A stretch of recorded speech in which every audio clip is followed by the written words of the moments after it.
Yeah, when I hear real estate investors talk about their tax burden, I'm like, ooh, what are you doing wrong? Like, why? Why are we talking about taxes? Why don't you have that sewn up? And just like anything in real estate investing, you need a team. The lawyer and the CPA should be able to navigate these tax issues for you.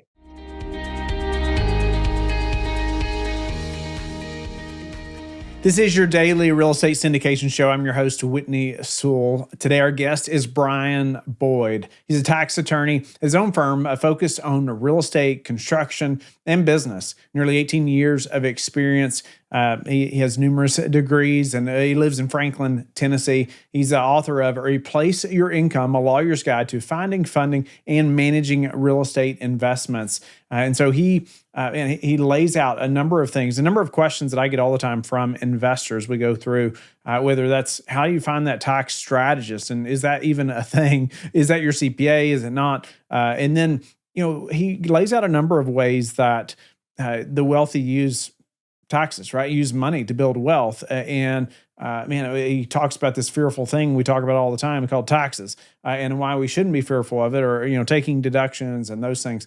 But how the wealthy use money as a tool, and they know and understand taxes, and oftentimes we don't, right, know enough about taxes, or we don't have that expert on the team like Brian that understands taxes, or simple things, like not doing a cost seg study. And oftentimes you're talking to say a mom and pop owner, and they don't have a clue what that even is. They've never thought about that. They've never been approached to even think about, they should do this. They've been using the same CPA for the last 30, 40 years, and that's never come up, for some reason. But there's many ways like that Brian is going to go through to help you to save on your taxes.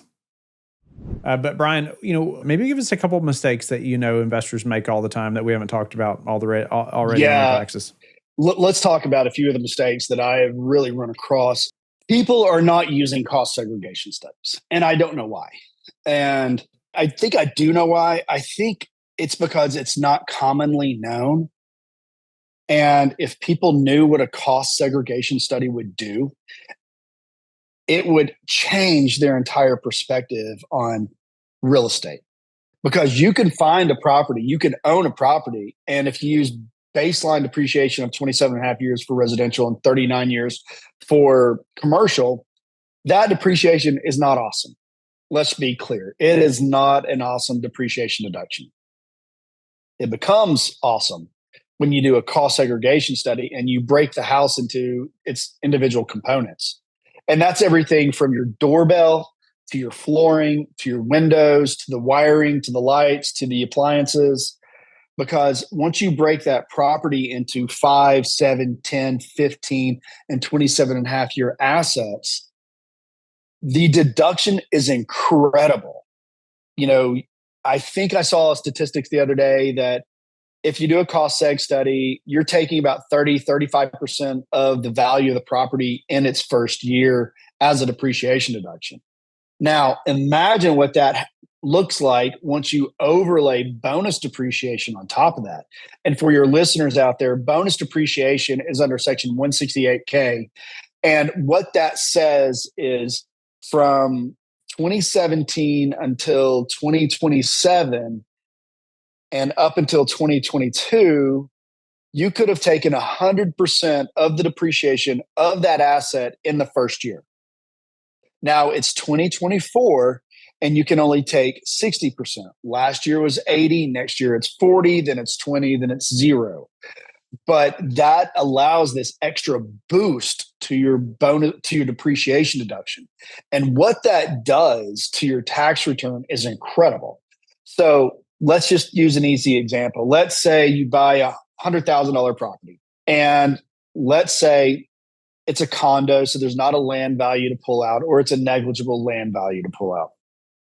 So we're just using the number 100. Divide that 100 by 27 and a half. That's not great. But imagine if you could take 30% of that 100,000 in the first year. That's a $30,000 deduction on a $100,000 asset. Now, overlay bonus depreciation on top of that. That number becomes incredible. And it makes it worthwhile because the tax code is structured in such a way that the policymakers on Capitol Hill want you to buy more real estate. They want you to do the job they can't do. So there's that incentive. Now, a lot of people don't understand how depreciation, bonus depreciation, and cost segregation studies work. It's fine. You don't have to know. People like me know. And we can take care of that. But so many people are not using cost seg studies to accelerate their depreciation. And quite frankly, it's sad because it is the difference some years for some people of paying taxes and not paying taxes. For sure. We use it on every property. I mean that we buy. I mean, no doubt about it. And our investors wouldn't invest with us if we didn't. Right, absolutely. And let's just take your example there. You have apartment complexes, multifamily, so it's a 39-year depreciation under Section 179 on straight line depreciation. Well, you break that into its multiple parts and think about all the air conditioning units. Think about all the light fixtures, all the flooring, all the appliances. That number gets big when you multiply it across multiple doors. That's a huge number. And people don't understand, oh, I should be doing this instead of just taking the entire asset and dividing it by 39. That's no good. You do a cost seg study and then you overlay bonus depreciation on top of it. And suddenly life looks a lot better because instead of paying taxes, you may actually get some money back because you've already paid in through your W-2 or whatever. Other things people don't know about that I'm just shocked is the short-term rental loophole. We talked about that earlier, but it's a Treasury regulation and it helps define Section 469 of the tax code, but it's a Treasury reg and it allows you to not be real estate professional status, which requires 750 hours a year and it has to be more than your W-2 income. But short-term rental loophole only requires 100 hours a year, and you don't have to be real estate professional status to take the deductions. So it's just these things that I'm just surprised people don't know about. And maybe I've gotten to that point in my investing career and my legal career that I just I just take for granted that I read this all the time. I listen to it all the time. I research it all the time. And it's just part of my daily vernacular now that I'm like, oh, well, you need to take this or you need to do that. And, I forget that most people don't have my background. And I'm like, oh, well, you need to do this. So what they think is a big problem, I'm just looking at it and saying, oh, no, just do this and do that. And they're like, well, who's going to do that? So back to your point about the strategist, yeah, there's a big void out there. And this is what people aren't being told. And I just want people to understand there are things out there. There is always an answer to your question. There's always an answer. You may not like it, but there's always an answer.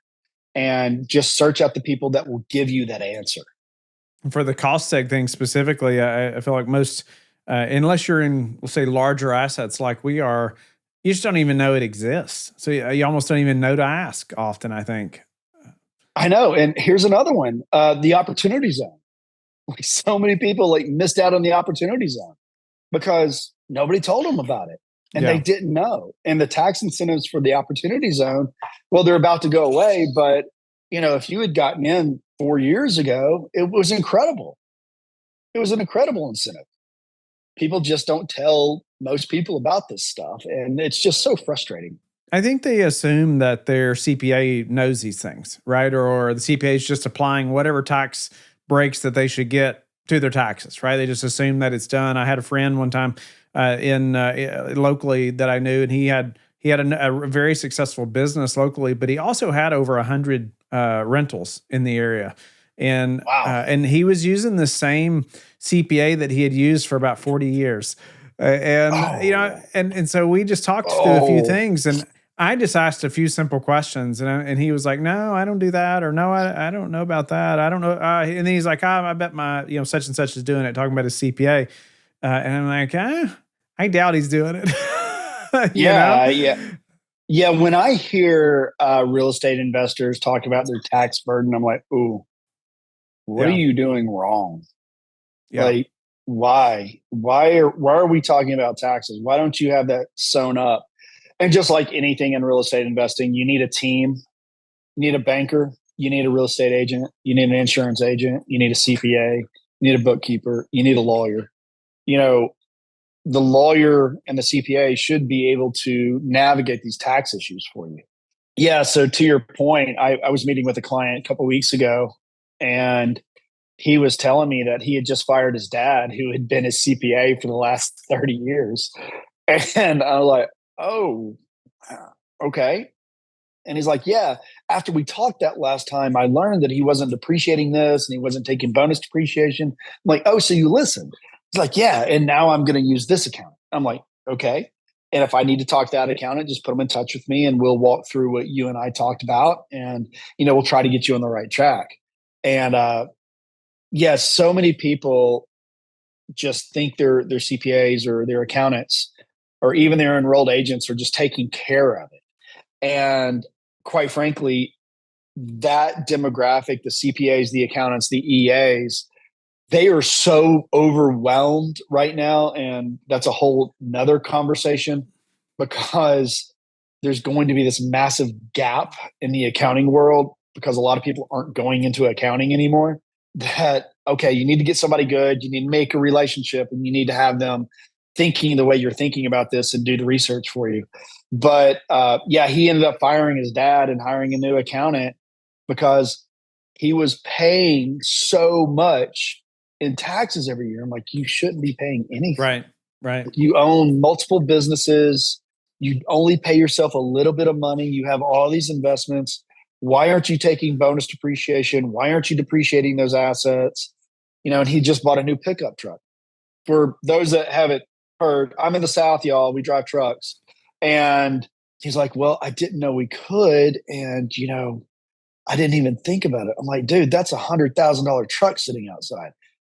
When did you buy it? He's like, 2022. I'm like, bonus depreciation was 100%. You could have written that off in that year. I'm like, we may have to restate and amend your tax returns. Like, this doesn't sound great. You might actually be getting money back. He's like, that would be awesome. I'm like, yeah. Yeah, of But course. the accountants, to your point, are just plugging in numbers because they don't know what your goals are. And if you're not talking on a regular basis, they can't help you. This is good. I get questions all the time, and I have questions all the time, right? So I love it. Sure. Yeah, you mentioned, just having a team of people, right? And no doubt somebody that knows taxes is so important, right? One thing that I get questioned about from our investors all the time, I receive a ton of pushback, I'll say, is about filing an extension. I feel like there's like this, I don't know, they feel like if you file an extension, the IRS is going to be like at your doorstep or something, I'm like, I have to do it every year, just waiting on K1s or whatever. I just don't even think about it anymore. I'm like, yeah, I mean, my accountant just knows we're going to file an extension, right? But I just wanted your thoughts on, what are the issues with filing extension? Does it raise any red flags? I just want to be able to, say that our investors, one way or the other, hey, they're okay, you should be concerned or you shouldn't, or why do they have so much heartburn? Yeah, and that's a great question. And to your listeners, I would say, guys, don't be afraid. It's part and parcel of filing taxes. W-2 people typically file their tax returns January 31st. They're filed. It's because they have certain things. They have a W-2 that they're getting. They probably have mortgage interest on their house, and that's really about it. So they're taking the standard deduction. Real estate investors, on the other hand, our world is very different. We are a complicated bunch, but filing an extension is not raising a red flag to anybody. It is telling the government, hey, we're getting all of our stuff together so we can be more accurate with you. And I think that's actually appreciated by the IRS because we have 330 million people in this country, and let's say 250 million of them are working. Okay, so imagine, and I know this doesn't happen, but I'm just saying, theoretically, 250 million tax returns get filed. Well, those are just individuals. What about all the companies out there that have to file tax returns? like there's a lot of tax returns going through the IRS on a daily basis. So if you extend, they don't care. They probably need the reprieve anyway.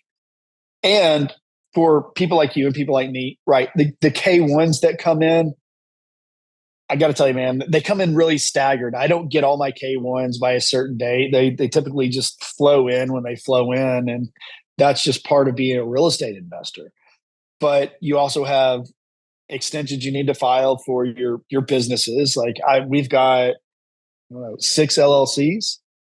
So every LLC has to file a return. And then if you're in states with income tax, like you're in Virginia, y'all have an income tax in Virginia. So you've got to file a state income tax return. And then you probably have like a property tax due date. So there are a lot of dates for you to keep in mind as you move through the year. And honestly, trying to get that done by April 15th, it's not feasible. It's not even realistic because there's just so much that goes into it. So to your listeners, guys, it's okay. File that extension. You're not raising a red flag. You're not doing anything wrong. It's there for a reason. It buys you the time you need to provide an accurate picture to the IRS and properly file your return with proper numbers. If you rush CPAs, and we just talked about that a minute ago, they're overwhelmed as it is. And there's about to be a mass exodus out of the accounting world because not a lot of people are getting into accounting. So there's going to be a gap. Give them the time they need to prepare your return properly.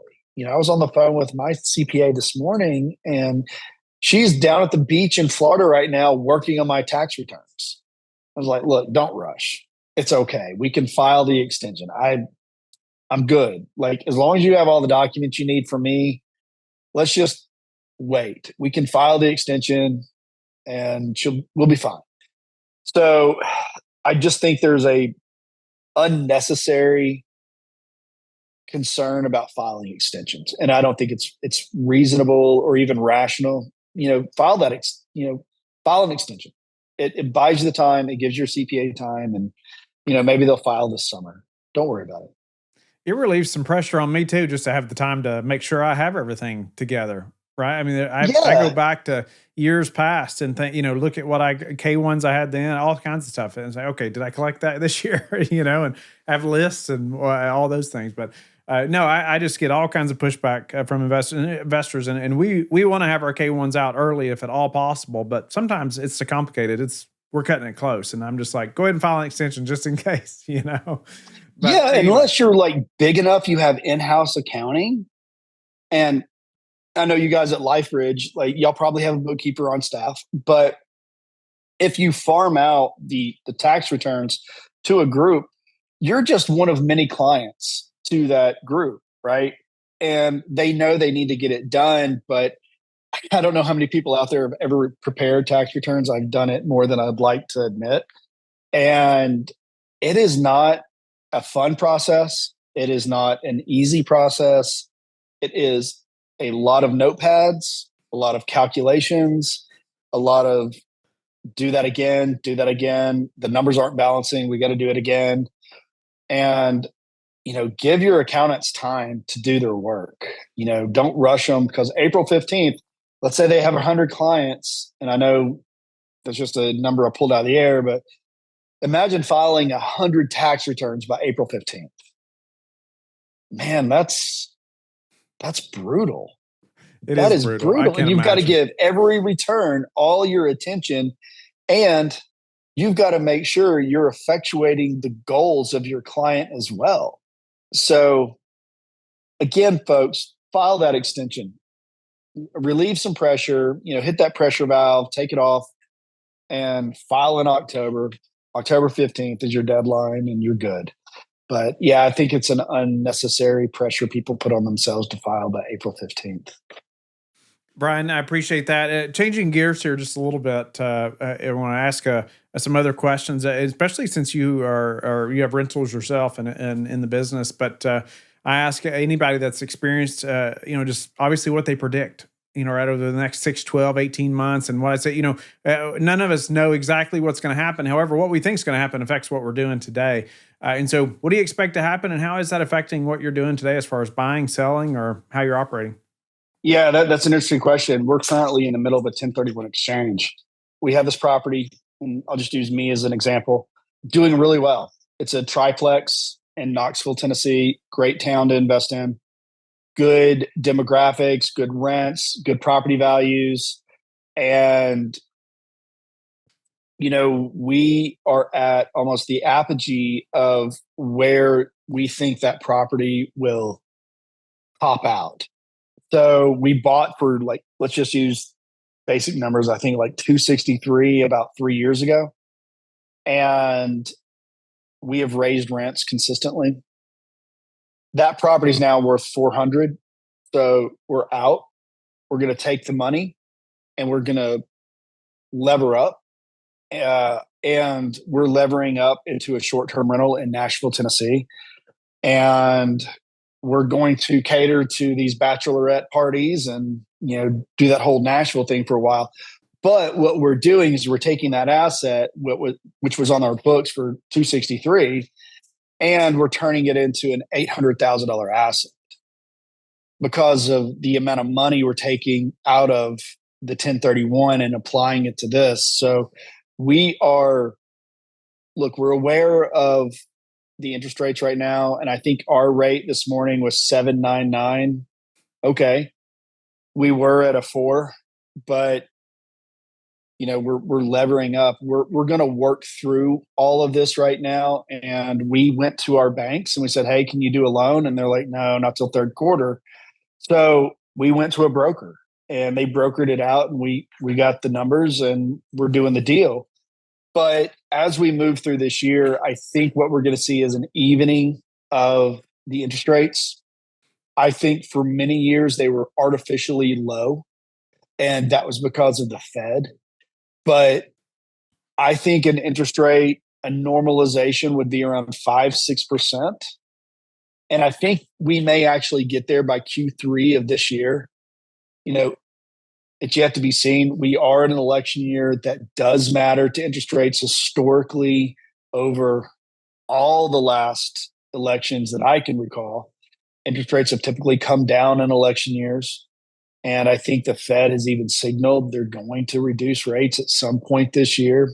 I think you've already seen an easing of that. And inflation is going down, even though it was at historical highs of 40-year historical highs. But inflation's coming down. I think housing is evening out, but I don't think we're going to go back to pre-COVID housing prices. It's not going to happen. So get used to the new norm. These are the new rates. With everybody moving across the country, I know y'all have had an influx in Virginia. We've had a massive influx in Tennessee of high tax states and their citizens moving to our states. They're hitting the no tax or low tax states, Virginia, which is one. Tennessee is a no tax state. So we're getting Californians, New Yorkers, people from New Jersey, Illinois, Minnesota, they're coming down here and, it's driving up our property values. Fine. That's fine. But this is the new norm. We're going to see a lot more migration across the country as people flee those high tax locales. And that's going to be good for investors because there's a lot of equity being built. At the same time, a lot of people keep saying housing's unaffordable. It's not unaffordable. There is affordable housing out there. Yes, we need to build more, and investors are building that. But I think, this year we're going to see interest rates drop, and I'm going to keep investing. I'm going to keep buying this year. If I can keep finding deals, I am going to keep buying. I'm going to keep working it. And it is a system. I'm going to keep working that system. What are some of the most important metrics that you track? It could be personally or professionally. Personally, I like to look at cash on cash return. I like the internal rate of return. The ECB, the effective cost of borrowing, is something I look at when I have to, get a loan. Those are a couple of the metrics that I take a look at. But if I'm just looking to buy a property, I will do back of the envelope numbers with ROI. I'm like, all right, what are we buying for? What's the rent? What are the taxes? What's the insurance? Does it kick out $100 a month? And that's really where I am on a lot of things right now, especially in the post-COVID world. Is like, can I get appreciation on this? It's not going to meet that 1% or 2% rule that I know a lot of investors look for all the time. Like, can I get 1%? Probably not. I mean, I don't know any place you can get 1% anymore. There are some places here in Tennessee, and I'm sure there's some in Virginia. Like, you're in Roanoke, so probably Wytheville, you could probably get 1%. But places like that, I think you could probably do it. But there's not a lot going on in those towns, so there's not a lot of demand for it. I think alternative investments are going to start becoming more prevalent. Self-storage, mobile home parks. I love them. I think they're great. I think self-storage is great. It's easily scaled. And I think a lot of investors are going to start turning to those. Moreover, I think apartment syndication is going to get bigger and bigger and bigger. Because as of this morning, I think I read something out of Texas. They had basically fired, was it BlackRock or Blackstone? Blackstone Group. I think they fired them because they're antithetical to the goals of the Texas Investment Fund. And those groups have come in and started buying up a lot of real estate. They've been buying a lot of housing, even in neighborhoods. They're just buying entire neighborhoods out to be rentals. Well, as that continues to happen, what you're going to see is mom and pop investors like myself and others. We're going to turn to alternative investment vehicles in the real estate world, such as self-storage and mobile home parks, and even campsites, things like that, RV parks, where the barrier to entry is not quite as difficult. But I don't think rents are coming down. I don't think home prices are going to really pull back as much as everybody thinks they are. And quite frankly, it's going to be a wild ride this year. Like I said, it's an election year. So every LLC. Who knows what's going to happen? But I love some of your outlooks there. Hey, we're still looking, we're still buying if it makes sense, no doubt. Brian, what are some habits that you're disciplined about that have produced a higher return for you? We really focus on market data. So, for example, we run our own long-term rentals. So we have a program. It's called Buildium. I'm not paid by Buildium or anything, but that's the program we use. And we know all of our tenants. We know what their life is like. We know what their rents are. We know what the market rents are for that area. We try to come in right around mid-rent range. So we're not the most expensive, but we do tend to have the nicest houses on the street because we're looking to keep people. So for us, being disciplined about understanding the market that we're in and understanding our clientele is very, very important to us, because we can't do what we do. We get a portfolio in Chattanooga, and we have 16 doors down there, and we know every single tenant. We know where they work. We know, what they drive. We know how their life works, and we are a constant in them. So we're really disciplined about knowing our properties and knowing our tenants. Now, that can't work for everybody. For example, you're an apartment syndicator. Let's say you have 1,500 doors. You can't know every single person. You can't know all about their lives. But what you can do is know that market that you're in. And you can know what the rents are. And you can know what is normal for that area. For example, we have two properties on one street. This street in Chattanooga, Tennessee is terrible. It has police camera number 1 in front of one of our houses, to give you an idea of like how bad that street used to be. That street has now started to gentrify. And it started, we will say, with us. We bought 2 houses. We redid both of them, new siding, new roofs, new windows, the whole shebang. We got out the old tenants that weren't awesome, and we put in awesome tenants, and they love it. Suddenly, 4 houses across the street got refurbished, and that street has now become decent. It's a decent street. We went from rents on that street of one property from $600 to $1,100 a month. That's a big jump in 2 years. That is a big jump. Yeah. And then we had another one that was $800 a month, and that rent is $1,300 a month. So we're really moving that street along, but we couldn't have done it if we didn't know the market data for that area. And that required us to really look at the market. What are rents? What could they be? What would it take to get them there? And how much attention are we going to have to pay to not only the tenants, but the crime in the area? How can we leverage the city to help us help them? And it's really paid off, and it's paid off very well. Those properties we bought, I think, for $40,000 a piece, and each one of them is worth, I think one's at 120 and the other one's at 150. There you go. So that's a good, good move. But for sure, if we hadn't understood the market, and I'm not just saying, oh, what's the appreciation in this area going to look like? We had no idea. We were basically buying in a war zone. And we knew the market. We knew what rents could be. And we really pushed hard for that. So I would say to your listeners, be disciplined about digging into the details of a particular market. Dig into the details of the neighborhoods themselves. Talk to the tenants. Talk to other investors in that neighborhood. What are your experiences here?